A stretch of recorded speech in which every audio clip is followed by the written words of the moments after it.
С вами снова рубрика «Ночной ремонт».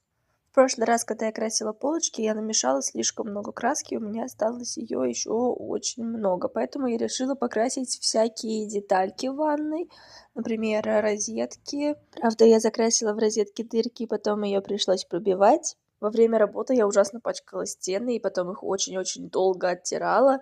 Но у меня больше не было белой краски, чтобы их закрасить, потому что она вся стала вот такой вот, не знаю, мятной, наверное. В итоге я покрасила все мелочи в ванной, которые смогла найти, но при этом мне все равно осталась краска.